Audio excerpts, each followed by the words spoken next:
한 9달 됐네요. 2월 말에 사임을 하고 7월쯤에 한국을 들어갔습니다.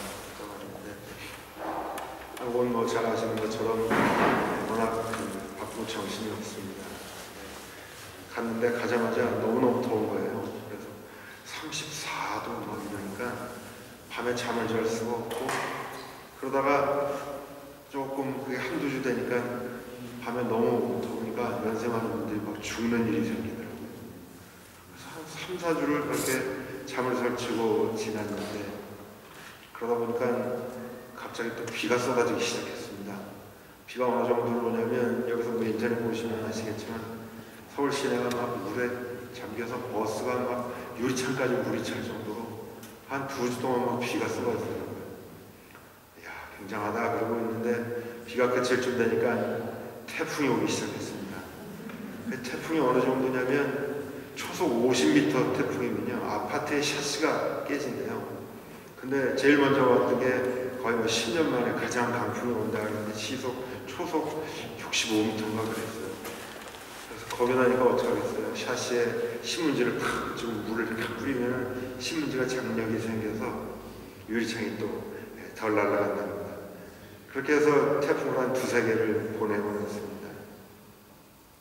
그러고 났더니 여름이 지나가더라고요. 가을은 참 좋아요. 산들산들 한 2주 정도 가을이 지났는데, 그러고 났더니 또 갑자기 폭설이 쏟아지면서 겨울이 왔습니다. 오늘 아침에도 한국에서 메일이 왔는데 영하 16도래요. 그러니까 뭐 상상도 못하게 춥죠. 그래서 여기는 영상 10도 정도 가까이 될 것 같다, 그렇게 약 올리는 메일을 보내고 왔습니다만, 독일에 오니까 참 푸근하고 편안하고 좋습니다. 저 있을 때보다 교인들이 더 많이 늘어난 것 같네요. 오늘 보니까 제가 와서 오늘도 일부러 오셨나. 아무튼 반갑습니다. 여러분들도 평안히 잘 지내셨을 걸로 믿습니다. 오늘은 오랜만에 뵙지만 또 함께 믿는 자들로서 우리 신앙의 대상인 예수 그리스도에 대해서 함께 생각해보는 시간을, 그러면서도 은혜를 나누고자 합니다. 너무나 단순하고 당연한 진리지만 우리가 믿는 예수님은 참 하나님이고 참 인간입니다. 우리는 어려서부터 이렇게 듣고 믿어왔습니다. 근데 사실 이 문제가 당연하게 우리가 받아들이지만 그렇게 당연하지는 않습니다. 도대체 어떻게 참 하나님이며 동시에 참 인간일 수 있는가. 그래서 이 문제를 두고 기독교회는 오랜 세월 동안 교회사 속에서 논쟁이 있었습니다. 자, 어떻게 예수님이 돌아가시고 난 후에 예수님을 하나님의 아들로 고백하는 그리스도의 교회가 생겼는데, 설명을 해봐야 될 거 아니에요. 이 예수님은 어떻게 참 하나님이고 동시에 어떻게 참 인간일 수 있는가. 인류 역사상 누구도 신이면서 동시에 인간인 적이 없습니다. 그래서 설명은 머리로 이해가 돼야 되니까 설명을 이제 하기 시작했는데, 열심히 설명을 하다 보면 한편에서는 그래도 하나님 신성을 좀 가깝게 얘기를 하기 시작했어요. 대표적으로 가현설이라는 게 있었는데, 뭐냐면 나사렛 예수가 사실은 인간처럼 보였지만 사실은 신이었다. 그래서 가짜로 인간처럼 보인 것 뿐이다, 이렇게 얘기를 하는 사람들이 있었습니다. 하지만 그런 주장은 역시 예수 그리스도가 100% 인간이라는 사실을 부인하기 때문에 이단으로 정죄돼서 나왔습니다. 그러다 보니까 반대편에서는 예수님 사실은 하나님보다 신성이 조금 딸리는 그저 인간이고 양자로 드린 것뿐이다, 이렇게 또 얘기하는 사람들도 있었습니다. 그러다 보니까 예수님의 신성이 이제 또 부인이 되는 거예요. 그래서 그것도 이단으로 잘려나갔습니다. 몇백 년을 기독교회가 예수 그리스도가 어떻게 참 하나님이고 참 인간인가를 놓고서 열심히 싸웠습니다. 그리고 싸운 결과 이거는 아니고 저거는 아니고 아닌 것은 다 잘라냈습니다. 그리고 결론은 뭐냐? 예수님은 참 하나님이고 참 인간이다. 어떻게 이 참 하나님이고 참 인간이냐를 물으면서 시작을 했는데 아니다라는 것은 다 잘라냈는데 답은 원점으로 돌아왔습니다. 다시 말해서 하나도 입증하지 못했습니다. 그리고 오늘 우리도 여전히 예수님은 참 하나님이고 참 인간이라고 믿고 삽니다. 여러분들 가운데서 아니다, 난 예수님이 어떻게 참 하나님이고 참 인간인지를 잘 설명할 수 있다 하시는 분 있으면 손 한번 들어보십시오. 그거를 밝혀내시면 정말 그 세계적인 신학자가 될 수 있습니다. 옛날에 그 만화 영화 중에 마징가 제트라는 만화가 있는데 거기에 보면 아수라백작이라는 인물이 등장합니다. 아시는 분이 기억하시겠습니다만은 이 아수라백작은 반이 이렇게 탁 나뉘어서 옆으로 이렇게 보면 이쪽에는 여자예요. 그래서 이쪽 얼굴이 나올 때는 여자 목소리를 얘기를 하는데 또 나머지 반은 남자예요. 그래서 이쪽 얼굴이 나올 때는 또 남자 목소리를 얘기를 합니다. 정도의 차이는 있지만 어쩌면 우리 되게 예수님을 생각할 때 신성과 인성이 대충 이렇게 좀 섞인 존재가 아닐까 생각을 합니다. 그런데 바로 그 지점에서 우리 장로교회 창시자인 요한네스 칼빈은 얘기합니다. 우리가 예수님을 생각할 때 인성과 신성이 그렇게 존재적으로 혼합된 채로 생각을 한다면 그건 사실 신도 아니고 인간도 아닌 제3의 괴물을 만들고 있는 거다. 그러니까 그거는 아니라는 거예요. 여러분들은 한번 생각해 보세요. 나는 우리 모두가 예수님은 참 하나님이고 참 인간이다라고 다 고백을 하는데 여러분들은 그것이 어떻게 가능하고 또 어떻게 그런 예수님을 생각을 하고 있습니까? 대개 보면 그래도 뭔가 좀 섞인 그런 존재로 생각을 하기가 십상입니다. 그러니까 어떤 일들이 생기냐면 그 연장선상에서 이제 사이비 교주들이 나오는데 이 교주들이 자신을 마치 신성과 대충 어떻게 짬뽕된 존재처럼 보이고 싶어 한다는 거예요. 그래서 사기극을 막 펼치는데 그 사기극을 펼치는 핵심을 가만히 들여다보면 자기가 신성과 뭔가 결합된 그런 존재적으로 결합된 존재인 것처럼 보이고 싶어 하는 겁니다. 그래서 그 사람들이 사이비고 이단이 되는 겁니다. 존재적으로 섞이지 않고 그러나 그럼에도 불구하고 참 인간이고 참 하나님일 수 있는데 바로 예수님의 신비와 비밀이 있는데 이걸 좀 잘 이해를 해야 됩니다. 왜? 그리스도를 이해하는 것이 우리 신앙생활에 결정적인 열쇠를 쥐고 있어요. 무슨 말이냐면요. 우리 자신들을 한번 보세요. 우리는 우리 스스로를 거룩한 존재, 성도라고 부릅니다. 성도는 뭐예요? 성령이, 하나님의 영이 함께하는 존재예요. 그죠? 예수님처럼. 그러니까 예수님이 참 인간이요 참 하나님인 신성과 인성이 어떻게든 이렇게 함께 계시는데 이걸 이해를 어떻게 하느냐에 따라서 오늘 우리도 성령이 하나님의 영이 함께 하시는 자들로 우리가 우리 스스로를 어떻게 이해하는가의 열쇠가 있습니다. 뿐입니까? 설교도 그렇죠. 설교는 뭡니까? 하나님의 말씀이죠. 그런데 하나님의 말씀뿐입니까? 아니요. 동시에 인간의 말이에요. 이 역시도 예수님이 참 인간이요 참 하나님인 것 같은데 이걸 어떻게 이해하느냐에 따라서 설교를 또 어떻게 이해해야 하는가가 달려있어요. 예수님을 완전히 신으로만 아는 분들은 설교 역시도 인간의 말이 아니라 완전히 하나님의 말씀일 뿐이다라고 얘기할 수 있습니다. 그러나 예수님은 참 하나님이요 참 인간이라고 고백하는 이들은 설교도 하나님의 말씀이요 동시에 인간의 말이라고 말합니다. 뿐입니까? 성경을 우리는 쓰여진 하나님의 말씀으로 고백합니다. 그러나 동시에 성경은 성서 저자라고 하는 인간들이 쓴 기록입니다. 바로 여기에도 하나님과 인간적인 것이 어떤 식으로는 함께 함께 공존하고 있습니다. 바로 예수님에게서죠. 뿐입니까? 우리가 내는 헌금은 어떻습니까? 헌금은 그 자체로만 보면 지극히 세상적이고 인간적인 것입니다. 그러나 하나님의 역사가 함께 하심으로 그것은 선물이 됩니다. 뿐입니까? 예배당은 어떻습니까? 인간이 만든 건축물에 불과합니다. 그것뿐인가요? 여기서 우리가 예배를 드리면서 이것은 하나님의 함께 하시는 성전이 됩니다. 우리 기독교의 모든 것을 이루는 것들이 다 이렇게 인간적이며 동시에 신적인 것이 공존하고 있습니다. 그리고 이 모든 것들의 가장 핵심, 절정에 예수 그리스도가 서 있습니다. 그는 참 하나님이요 동시에 참 인간입니다. 제가 2년 전인가 수련회 가서 성찬 얘기를 한번 이야기를 드렸던 기억이 나는데, 성찬이 바로 이제 대표적인 거예요.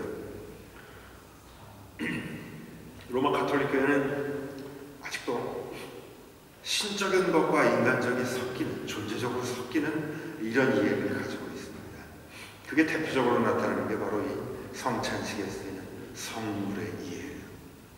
그래서 성찬식에 쓰는 떡과 포도주가 바로 그리스도의 피와 살이라고 합니다. 옛날에도 말씀드린 기억나는데, 신부님들이 중세 때 성찬을 이렇게 하다가 포도주를 쏟았어요. 그거 어떻게 하겠어요? 그리스도의 피인데. 신부님들이 핥는 거예요. 그러다가 이렇게 태피가 생기면 문제가 골치 아파지죠. 태피가 다 빨아먹으니까. 종교개혁을 했어요. 마틴 루터는 가톨릭 교회보다는 진일보한 이해를 가지고 있었습니다. 그런데 아직 가톨릭에 가까워요. 그러니까 루터는 쉽게 얘기하면 이런 식이에요. 슈퍼에서 떡과 포도주를 사왔을 때 그거는 아직 그냥 떡과 포도주인데, 우리가 성찬식에 꼴깍 마시는 그 순간에 이제 그리스도의 피와 몸으로 변한다. 대충 이제 이런 생각을 가지고 있었습니다. 루터가 고민을 한참 하고 있었습니다. 어떻게 하면 이 성물을 잘 이해할까? 대충 그렇게 말씀드린 것처럼 그렇게 이해를 했었던 까닭은 바로 뭐냐면, 루터가 그리스도를 어떻게 이해하고 있었냐면, 대충 신적인 것과 인간적인 것이 대충 존재적으로 섞인 채로 이해하고 있었기 때문에 한참 고민을 하고 있는데, 저쪽 스위스 남쪽에서 쭈리시에 찌빙리라고 하는 종교개혁자가 있습니다. 그 사람이 그런 얘기를 했어요. 고민하지 마. 성물은 그저 인간이 기념하기 위한 것뿐이야. 그냥 슈퍼에서 사온 것뿐이야. 이런 얘기를 한 거예요. 그러니까 루터가 화가 대단히 났죠. 그래서 그때부터 루터하고 스위스에서 시작된 이 개혁교회가, 장로교회가 으르렁으르렁 시작했습니다. 그게 종교개혁 1세대였는데, 그러다 이제 2세대로 넘어오면서 요하네스 칼빈이 등장을 합니다. 칼빈은 루터처럼 성물을 신성과 인성, 혹은 세상적인 것이 존재적으로 여전히 짬뽕된 것으로 여기지도 않았지만, 또 동시에 찌밀리처럼 완전히 슈퍼에서 파는 것으로 여기지 않았습니다. 어떻게 이해를 했는가? 바로 거기에 또 그리스도를 어떻게 그가 이해하고 있는가 하는 핵심적인 내용이 들어있습니다. 장로교회, 특별히 장로교회에서 성찬식을 집례할 때 보면 특징적인 것 중에 하나가, 루터교회와 비교해서 특징적인 것 중에 하나가, 장로교 목사들은 대개 성찬식을 거행할 때 떡과 포도주를 직접 떼는 장면을 교우들 앞에 보여줍니다. 이게 무엇이냐면, 더 이상 떡과 포도주의 신성이 결합되어 있느냐 안 되어 있느냐 이런 얘기가 아니라는 겁니다. 그런 뭐냐, 그리스도와 행하고 보여주셨던 그 삶의 실천을 오늘 교회가 그대로 재현해내는 것, 바로 거기에 성령이, 하나님이 함께 하신다, 이렇게 봤던 겁니다. 저 역시도 장로교회 목사로서 그러한 동일한 이해를 가지고 있습니다. 바로 그 각도에서 예수 그리스도를 봅니다. 예수 그리스도는 어떤 분이었는가? 꼭두각시 인형도 아니고 장기판의 말처럼 혹은 로봇처럼 그렇게 움직이는 분이 아니었습니다. 예수님은 자신이 스스로 무한한 책임감을 느끼고 무한한 자유 속에서 스스로 결단하며 하나님께 순종하는 사람이었습니다. 하나님이 자신과 함께 하심을 언제 어떤 상황에서도 굳게 믿고 자신과 함께 하시는 하나님의 뜻을 묻고 자신의 상황 속에 해석하고 그래서 자신의 상황 속에 하나님의 뜻을 실현해 나가는 그런 인간이었습니다. 대표적인 장면이 있습니다. 십자가를 앞에 둔 채 나사렛 예수가 고뇌합니다. 예수께서 제자들과 함께 겟세마네라고 하는 곳에 이르러 제자들에게 이르시되 내가 저기 가서 기도할 동안 너희는 여기 앉아 있으라 하시고 베드로와 세베대의 두 아들을 데리고 가실새 고민하고 슬퍼하사 말씀하시되 내 마음이 고민하여 죽게 되었으니 너희는 여기 나와 함께 머물러 있으라. 죽음을 예감했던 예수님 삶의 마지막 순간에 고독했습니다.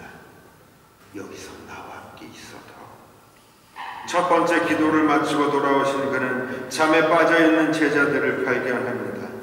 너희가 나와 한 시간도 깨어있어 함께 있어줄 수 없었다며. 삶의 마지막 순간에 그는 외로움 속에 몸부림치며 잠에 빠진 제자들을 서운하게 생각했습니다. 하나님의 뜻이 무엇인가를 묻고 고민하고 결국 이를 스스로 해석하며 실현해 나갔던 나사렛 예수. 그리고 그런 그의 삶 속에 하나님의 뜻이 완전히 드러났습니다. 그래서 우리는 그를 가리켜 하나님의 뜻이 완전히 드러나고 실현된 완전한 계시라고 말합니다. 한국 가니까 개들을 무지하게 많이 키우더라고요. 제가 일산 사는데 일산 앞에 호수공원이라는 큰 공원이 있는데 낮이고 밤이고 나오면 개들을 굉장히 많이 끌고 다녀요. 근데 제가 아직 이 습관이 안 돼서 그런지 이 개 키우는 분들이 얘기를 이렇게 표현을 해요. 아이고 내 새끼 엄마가 이거 해줄게 아빠가 이거 해줄게. 근데 참 거슬리더라고요. 개 그게 아버지면 그게 어떻게 되는 거예요. 근데 또 요새는 한국에서는 반려견이라는 표현을 쓰더라고요. 아예. 그러니까 애완견이 아니라 이제 삶의 동반자라는 거예요. 걔가 좋습니다. 좋은데 그렇게 애완견을 좋아하는 이유가 뭘까를 생각해 보면요, 주인의 뜻을 잘 헤아리고 잘 실현하는 거예요. 물론 우리가 동물들한테 구체원적인 것을 요구할 수는 없지만 그럼에도 불구하고 가장 개들이 할 수 있는 한계 내에서 주인의 뜻을 잘 알아차리고 실현한다는 거죠. 얼마나 사랑스러워요. 제가 옛날에도 한번 말씀드렸던 기억이 납니다. 저도 옛날에 한국에 있을 때 개를 한 마리 키웠어요. 조그만 개인데 이게 애완견으로 데리고 왔는데 이게 별난 게 말이죠. 이 가축의 본질은 뭐냐면 말씀드렸던 것처럼 주인한테 순종하고 주인이 바라고 원하는 걸 실현하는 게 이게 가축의 기본적인 조건인데 이게 좀 다른 거예요. 뭐냐? 먹을 걸 주거나 쓰다듬어 주면은 놈이 말을 잘 듣고 꼬랑지를 흔드는데 화를 내면요 안면을 바꾸는 거예요. 그러면서 막 지저대기 시작하는 겁니다. 그래서 야, 넌 이 가축으로서 기본적으로 좀 되먹지가 않았다. 속으로 내가 너의 야성을 참 좋아하는데 하지만 네가 가축으로 살려면 인간에게 순종하는 걸 배워야지 생각을 했습니다. 그래서 장난 반 진심 반으로 한 손에는 과자를 한 손에는 쓰레빠를 뒤에 딱 숨기고 놈을 불렀습니다. 과자를 보여주니 당연히 따라오죠. 그래서 싹 받아먹는 순간에 슬리퍼로 녀석이 한 방 먹이는 겁니다. 그러면 갑자기 돌변해서 막 지저대는 거예요. 그렇게 길고 지루한 싸움이 계속됐습니다. 계속되니까 이 녀석이 이제 눈치가 빤하니까 여간에서는 불러도 오지 않는 거예요. 그럼 이제 녀석을 안로캔하는, 유혹하는 방법을 점점 강도를 높여가면서, 모르겠어요. 지금 생각해보면 녀석이 이겼는지 제가 이겼는지는 모르겠는데, 하여튼 가축의 본질은 뭐냐? 주인이 바라고 원하는 것을 실현합니다. 요새도 뭐 간혹 그런 사고가 있겠습니다만, 한참 그 독일에서도 개들이 사람을 무는 사고가 났었을 때 개 전문가들이 그런 얘기를 했습니다. 개 주인이 보는 앞에서, 개가 보는 앞에서 개 주인을 공격하지 마라. 말로라도. 그러면 개를 자극한대요. 그러니까 이 개는 주인이 공격당하는 걸 자신이 공격당하는 것으로 받아들이고 물게 된다는 말이죠.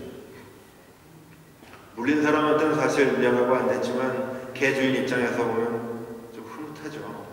나한테 뭐라 그러는 사람을 물어대면. 그래서 하여튼 우리가 이렇게 가축들, 애완견들을 좋아하는 거예요. 바로 그렇게. 이 가축의 비유를 해서 여러분들 중에 기분 나쁘신 분이 있을지 모르겠습니다만, 하나님 입장에서 보면은 다르지 않죠. 당신의 피조물로서 우리를 지으시고 우리가 당신의 뜻을 충실히 실현하는 그런 존재로 만드셨단 말이에요. 바로 이것이 그가 우리를 당신의 형상으로 만드셨다는 겁니다. 우리가 그의 뜻을 실현할 때 우리는 속에 하나님의 형상이 드러나요. 그렇죠? 그리고 하나님은 이제 예수 그리스도를 통해 우리에게 약속을 주신 겁니다. 뭐냐? 예수님의 이름이 뭐였어요? 임마누엘, 내가 너희와 함께하리라. 예수님을 통해서 하나님 우리와 함께 계시는 약속을 주셨습니다. 그리고 동시에 예수님의 삶을 우리에게 보여주시면서 너희도 나사렛 예수처럼 이렇게 고민하며 나의 뜻을 묻고 실현하며 살아가라. 이렇게 우리에게 의무를 주십니다. 말씀드렸던 것처럼 나사렛 예수는 당신의 삶 속에서 당신과 함께하는 하나님의 뜻을 100% 묻고 실현했습니다. 그래서 우리는 그를 살아계신 하나님이라고, 하나님의 계시라고 고백합니다. 오늘 우리는 우리와 함께 하시는 하나님을 얼마나 실현하며 살아가고 있습니다. 구약성경 속에서도 보면 이미 그리스도에 앞서서 유사한 예들이 많이 등장합니다. 오늘 성경 본문에 나오는 아브라함, 하나님이 그에게 명령하십니다. 내가 지시할 땅으로 가라. 하나님은 아브라함을 로봇처럼 만드시지 않았습니다. 그 역시 오늘 우리와 똑같이 자유롭게 생각하고 자유로운 의지 속에 결단하는 사람이었습니다. 실제로 그의 삶을 보면 자신의 인간적인 생각으로 좌충우돌했던 경우를 많이 봅니다. 자신의 목숨을 부지하기 위해서 자기의 아내를 2번 누이라고 속이기도 합니다. 뿐입니까? 창세기 18장 16절 이하에 보면 하나님이 죄악의 도성 소돔을 멸하시게 할 때 아브라함이 하나님 앞에 이렇게 얘기합니다. 하나님께서 저 성에 의인 50명이라도 있으면 멸하지 말아주십시오. 말해놓고 보니까 자신이 없어요. 5명만 깎아주십시오. 45명, 또 40명, 30명, 20명, 10명. 아브라함은 하나님 없이 사는 그들이 하나님 없이도 의로워질 수 있다고 착각했습니다. 그래서 마지막 33절에 보면 여호와께서 아브라함과 말씀을 마치시고 가시고 아브라함도 자기의 길로 가더라. 분명한 아브라함의 잘못이 있었습니다. 그리고는 소돔성을 멸망해버립니다. 하지만 또 아브라함의 고민하는 모습이 드러납니다. 100 100세에 낳은 아들 이삭을 하나님 바치라 그럽니다. 모리아산으로 하룻길을 올라가면서 철학자 세렌키엘 케볼은 바로 그 장면에서 아브라함의 침묵을 지적합니다. 아무 말도 하지 못하는 아브라함, 그는 자신의 어린 아들의 손을 잡고 묵묵히 순종하며 산으로 오릅니다. 바로 여기에 아브라함의 충성된 모습이 있습니다.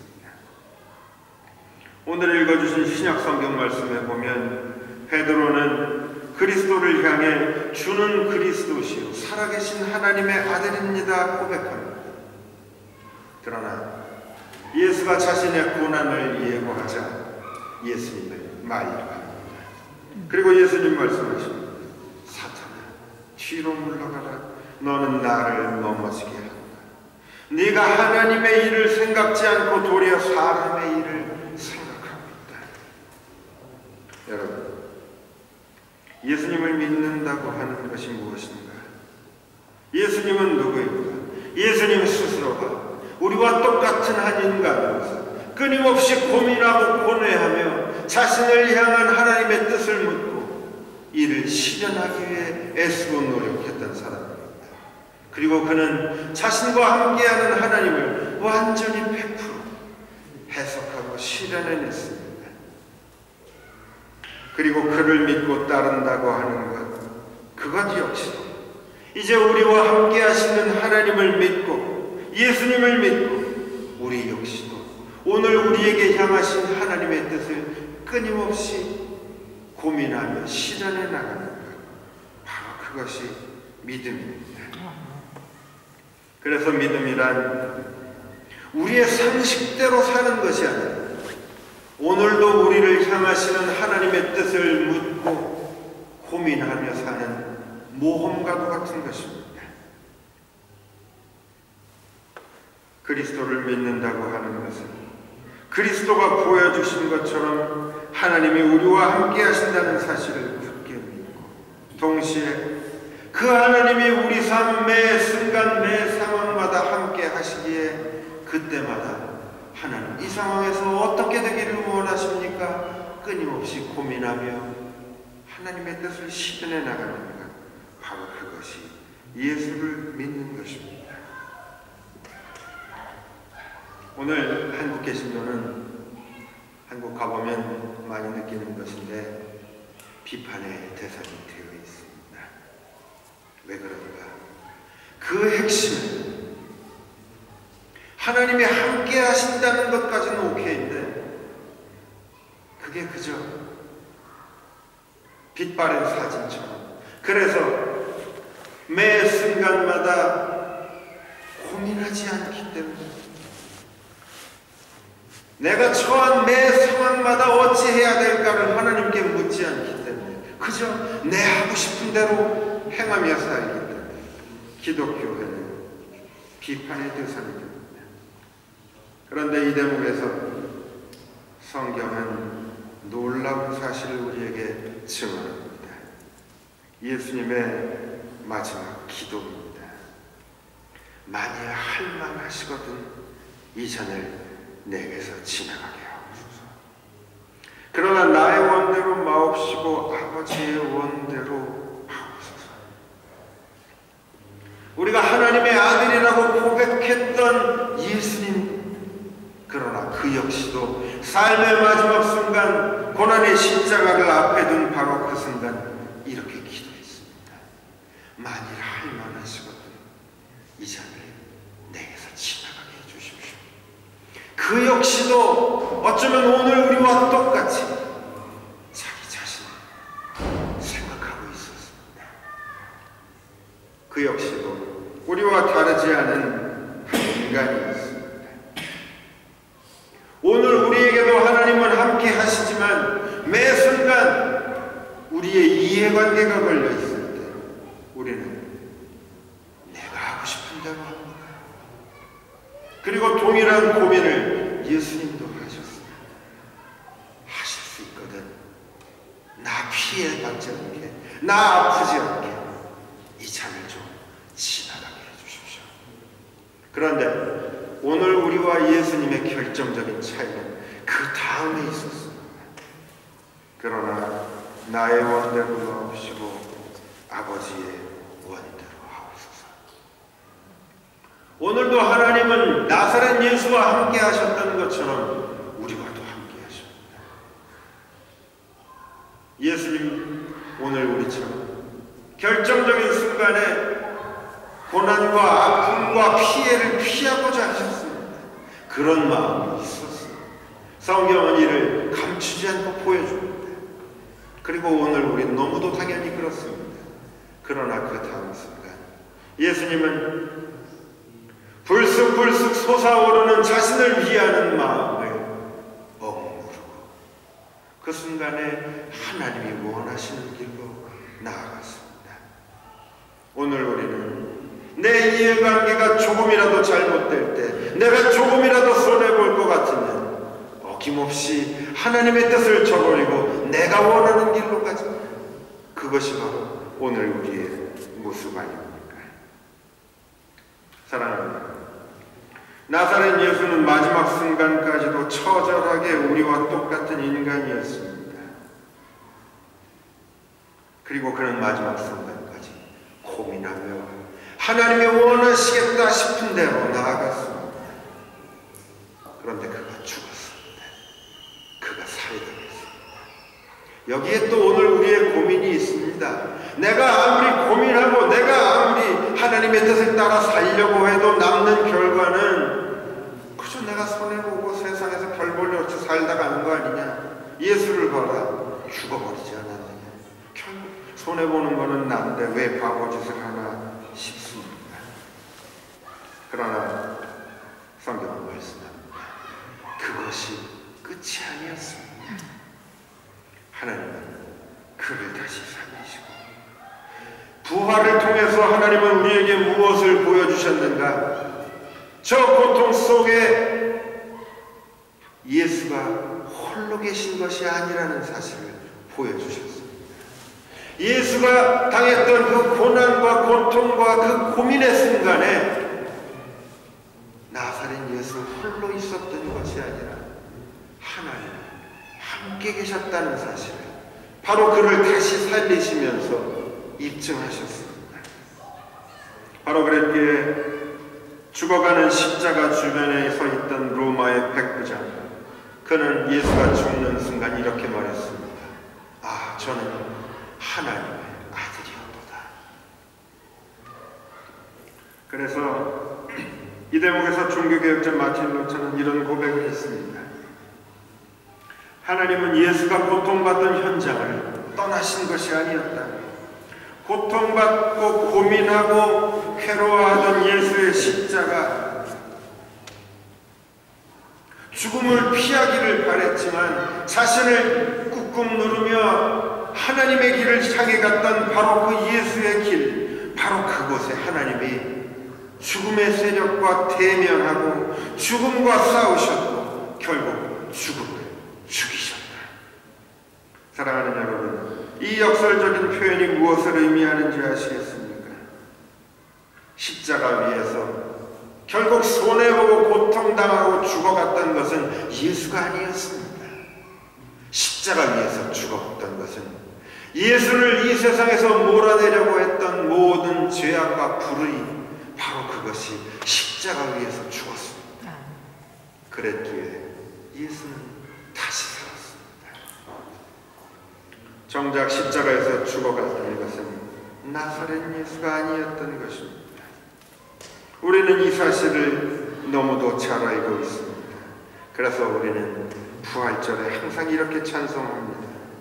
무덤에 머물러 예수 내 구주, 새벽 기다렸네 예수 내 주, 원수를 다 이기고 무덤에서 살아나셨네. 어두움을 이기시고 나와 성도 함께 길이 사셨네. 예수 다시 사셨네.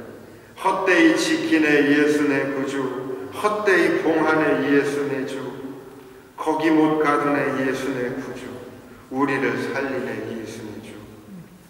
오랜만에 우리 다 같이 부활 찬송 한번 해볼까요? 160장입니다.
그 십자가는 패배와 좌절의 상징이 아니라 하나님께서 친히 함께 계시고 우리가 싸우는 싸움을 대신 싸우시는 표징입니다. 거기 못 가둠에 우리 주는 무덤에 계시지 않았습니다. 사랑하는 중앙의 성도 여러분, 예수님도 고민하셨고 괴로워하셨고 고통당하셨습니다. 하지만 하나님이 함께 하시며 그 싸움을 싸우시고 그를 다시 살리셨습니다. 힘과 용기를 가지고 선한 싸움 싸우는 여러분들 되시기를 주님의 이름으로 축원합니다. 아멘. 같이 기도하겠습니다. 고마우신 하나님, 우리 주 예수 그리스도를 보내주시고 그의 삶과 고난을 통해 오늘 우리가 어떻게 살아야 하는가를 보여주시는 하나님 은혜에 감사를 드립니다. 우리의 용기 없음과 어리석음으로 인해 주저하고 망설일 때마다 우리 주 예수님을 기억하게 하옵소서. 그도 우리만큼 아프고 힘들고 고민스러웠으나 나의 뜻보다 하나님의 뜻을 먼저 구하며 살고 그리하여 하나님의 아들이 되는 권세를 얻었습니다. 오늘 우리도 주님의 십자가를 늘 기억하며 하나님의 뜻을 늘 묻고 고민하게 하시고 내 자신을 언제나 쳐서 복종시키며 주님 하셨던 그 길을 따라가는 저희들 되게 도와주옵소서. 예수님의 이름으로 기도하옵나이다.